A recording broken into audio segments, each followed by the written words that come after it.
Welcome home, my family. Allow us to have a moment together to just breathe before I begin storytelling.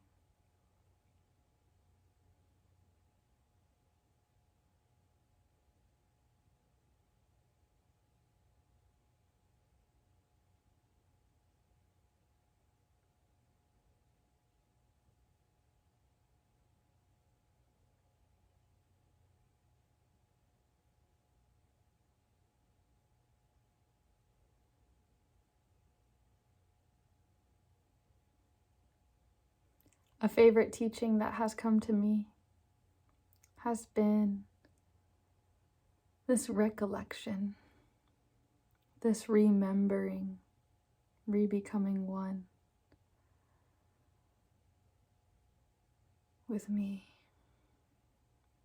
remembering.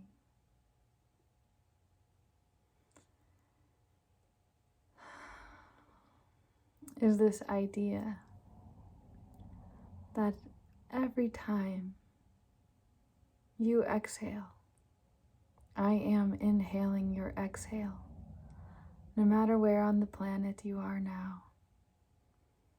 We are here now together, whether we can see one another in person and have been granted that opportunity, that respect, that sacred crossing of paths.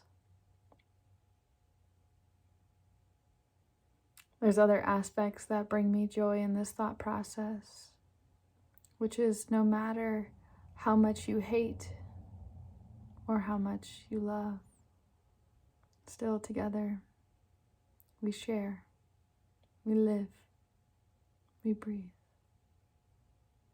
We are here now.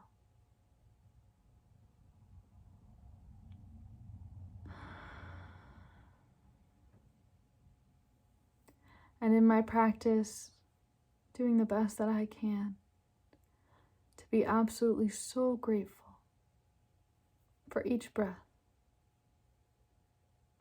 no matter the challenge or the battle that is here now,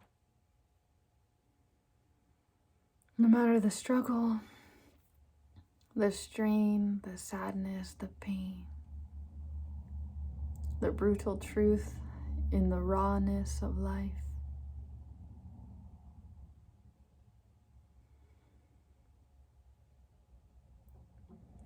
A big theme for me that has also been expressing itself has been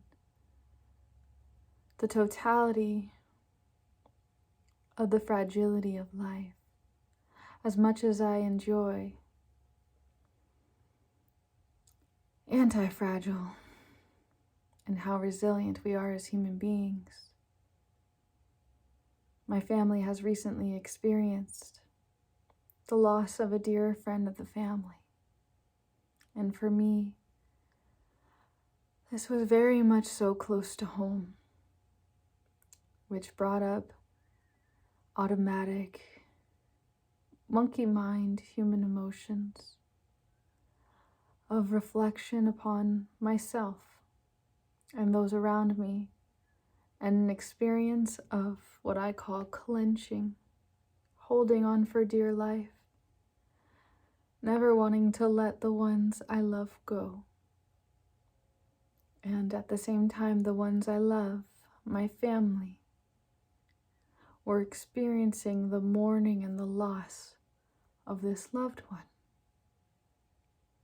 And seeing them so hurt and so affected.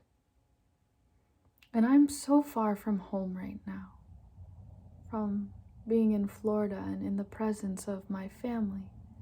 And still through the telephone, I am still able to see, hear, and know, and be familiar with my family, and knowing how this is affecting my family.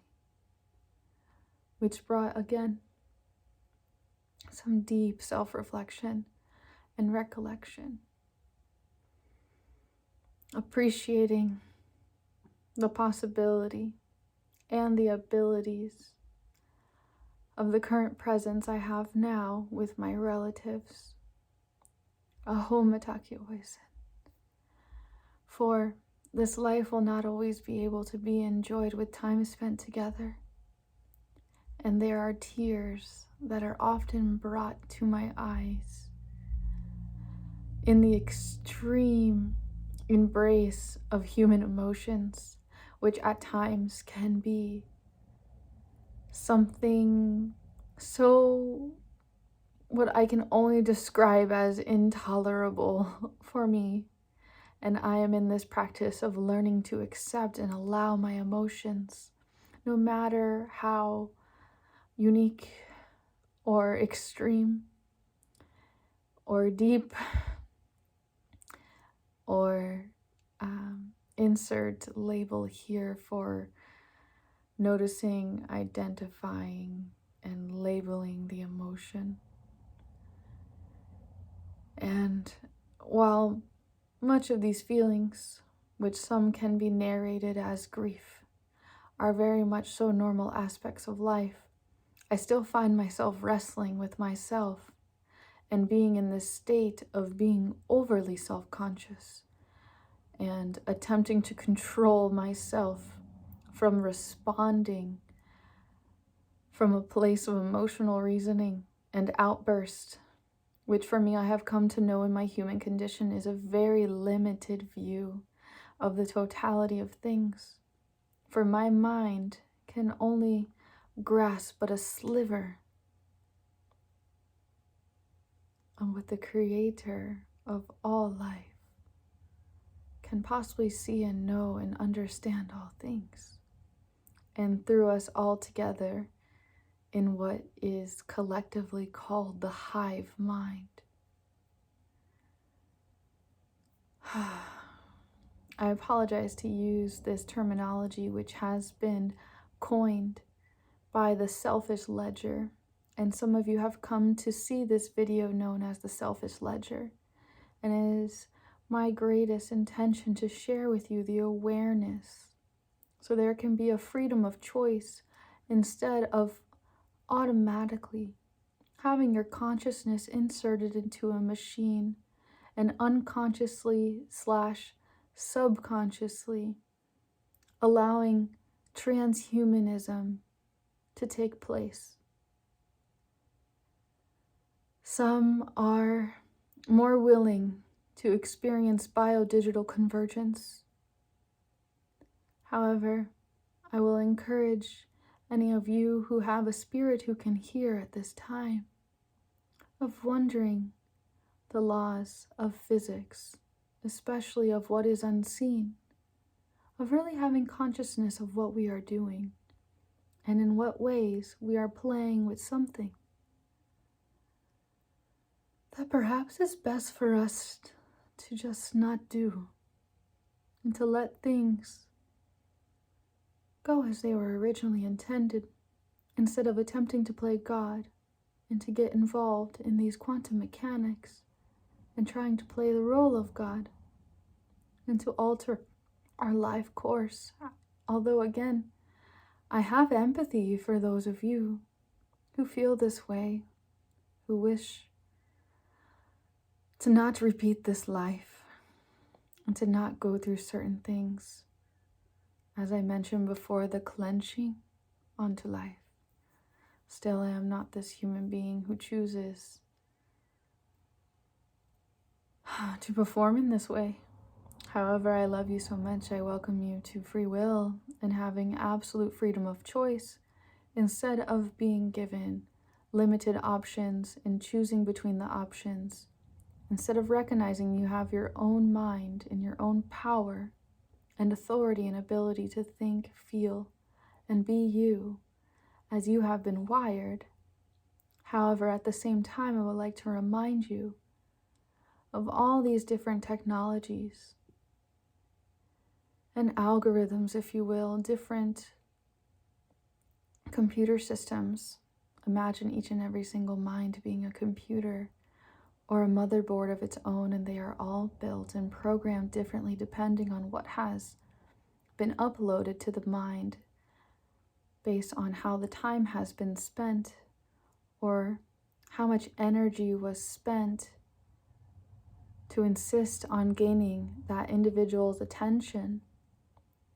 So this particular information could be suggested to that person, and why the marketer paid so much time, money, attention to get that particular individual to be hypnotically suggested to receive this information.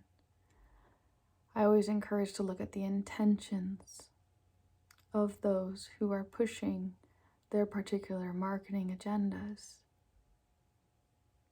Perhaps they are not thinking or feeling in the strength of longevity of the children not yet born, which is something that has always been strong in my heart. For me personally, I am certainly watching myself age.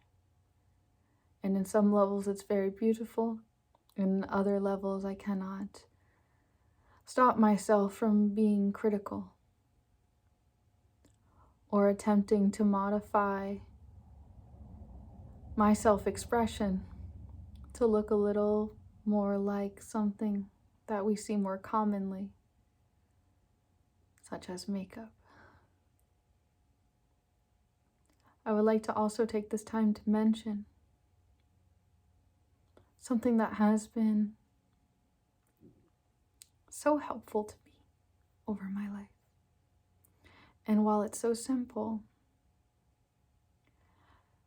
if I am to market and advertise anything to you, it would be for the preservation of this reservation of earth. We are building so many concrete jungles. We are so disconnected from the way that things were originally made. And we get so stuck in this idea of structure with our limited belief systems, and we build things without even knowing what we're destroying. So that thing that I would like to call out is the importance of nature, the beauty of bathing in the forest, being surrounded by the trees, being next to a waterfall, experiencing the natural expression of this beautiful, beautiful planet. I am longing to travel. I would love to show you some of the most beautiful things, especially with my videography, and how I would love to capture the noise outside of the cars and the industry that has been built. At the same time, I empathize with the pride and the power that man has to build and create and mess with timelines and all the things that the children of the earth are so eager to indulge in, fueled by curiosity and also by other societies who have their own interest in making their interest our interest. So again, remembering that our thoughts are not necessarily always our thoughts. Often they are conditioned into us. There are other terms for this, and I'm having a little bit of difficulty remembering what that's called. I remembered now, it's called grooming. Grooming. Imagine you are a targeted individual and your attention is worth thousands, if not millions and billions of dollars. Some of you know this. If you spend time researching, you will see what is the true value of your attention. And if you knew this, would you be more conscious to spend your time investing, using your mind in a more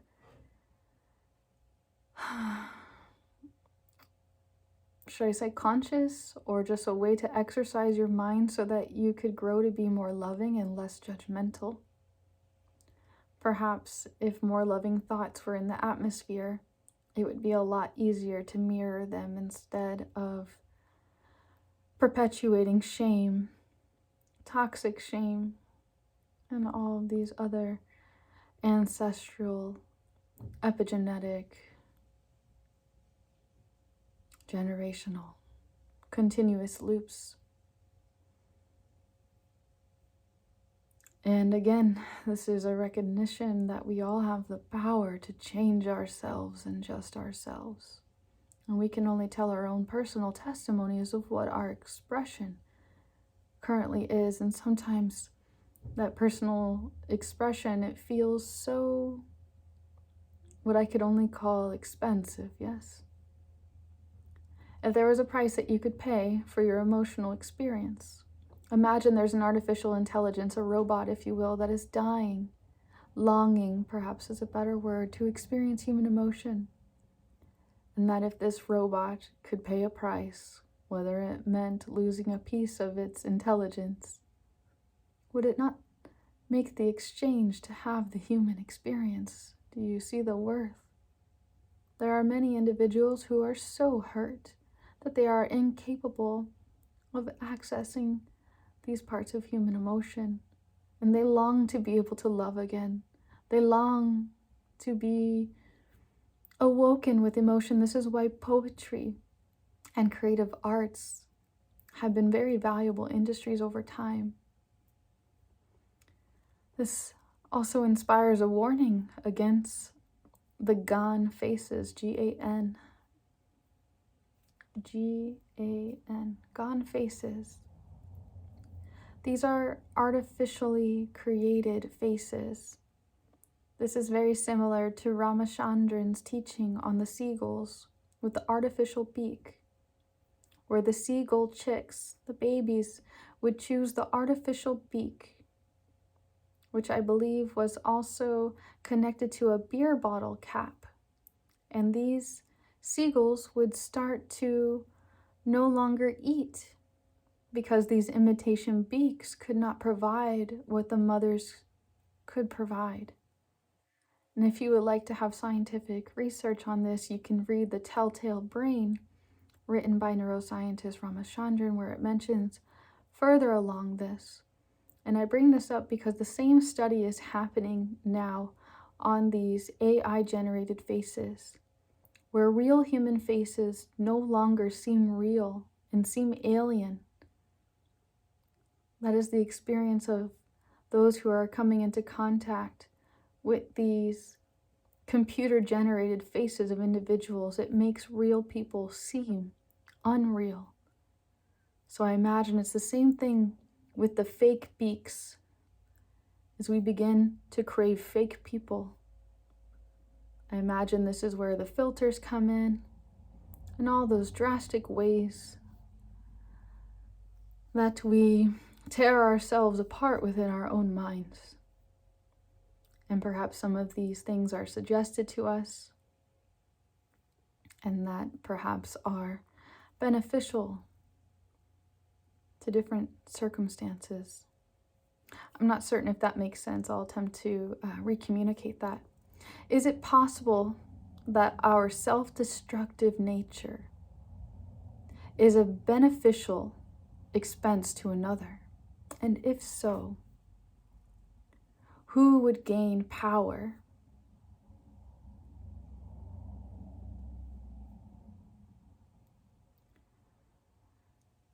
And then from that consciousness, if you knew all of these things, what would you choose to do with your life? Would you worship knowledge? Would you worship your time? What would you worship? What would be something worth everything, worth all of your attention? What would really be that thing that strikes a nerve? For me, this becomes a very spiritual matter. And there's one more aspect that I'm interested in mentioning.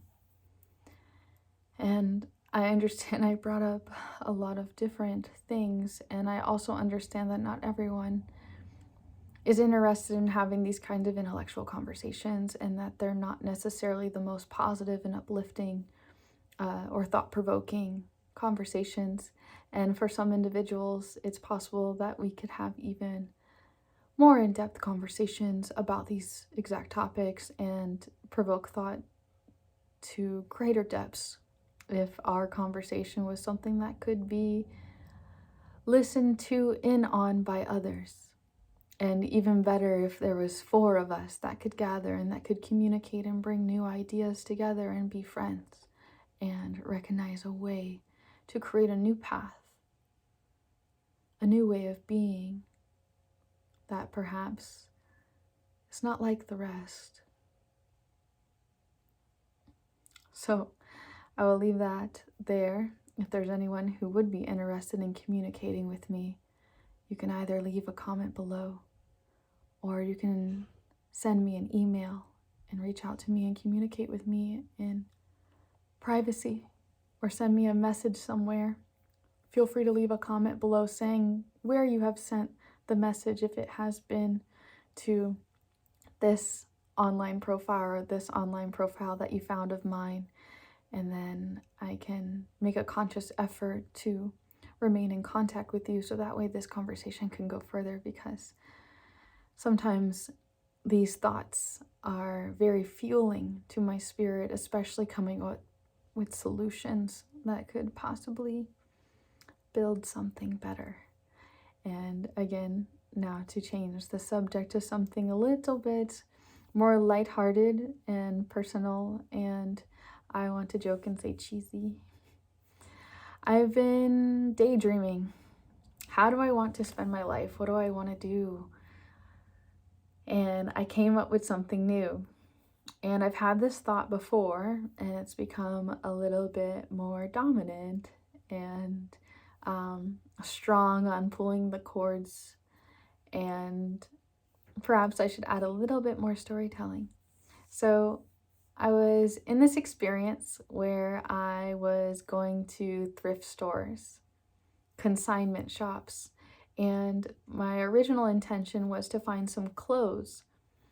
On a side note, I've been in this process of removing all synthetic fibers from my wardrobe and attempting to switch to viscose, rayon, and 100% cotton.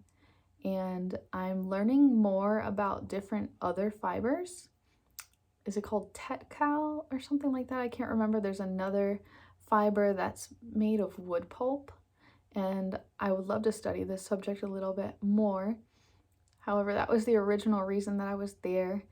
However, I began to explore through the store, and I found I think it's called, is it a coriander? Maybe it's a colander. I'm not sure what it's called. Don't know the word. But basically someone made a ceramic bowl. And in this bowl, it had like holes in it on the bottom. Okay, it's like for like a strainer. And it had a glass holder on the bottom. Or should I say ceramic?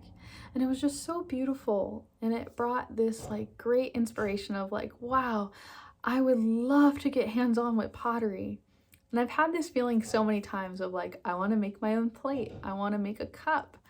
And so I'm really interested in having like a spinning wheel, or just like getting to have that experience, especially like a class or meeting a person who already does this, who might be willing to pass on that tradition. I especially love the old-timey way, you could say, like where someone has a fire pit and then like you cook the pottery next to the fire.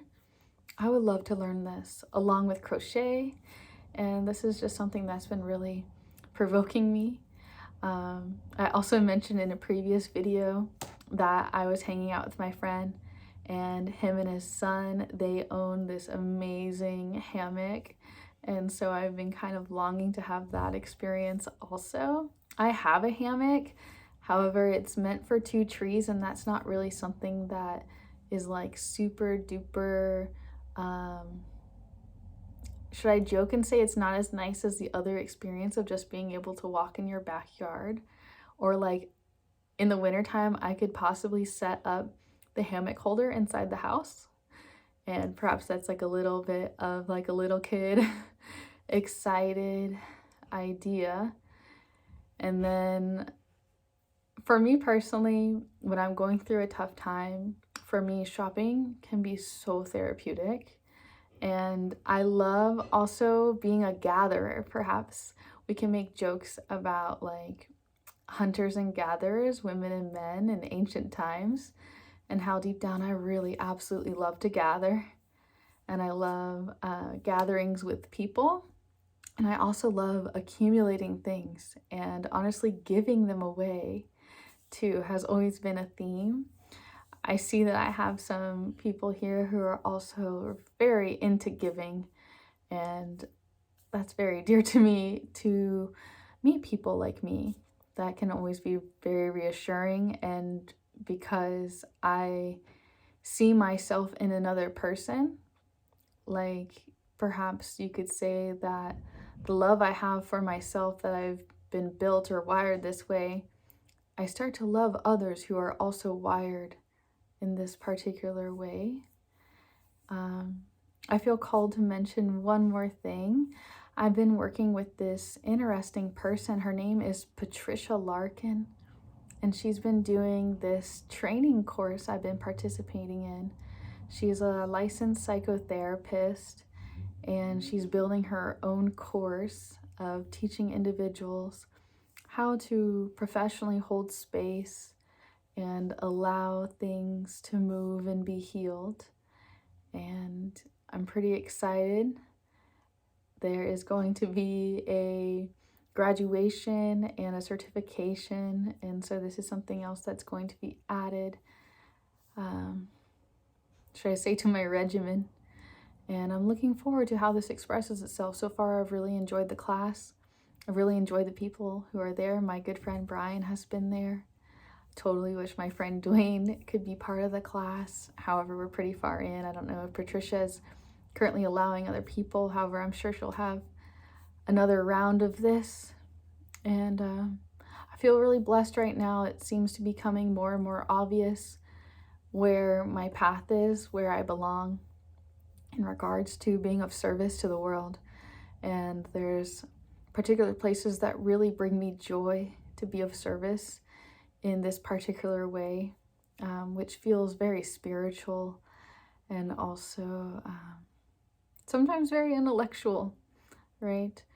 But it's been very beautiful, and in some levels it's been very, very rough because I've been through a lot of different things, and some of those difficult things are how I can relate to you or to other people who have been through exactly what I've been through. And if I didn't go through what I went through, I really wouldn't be able to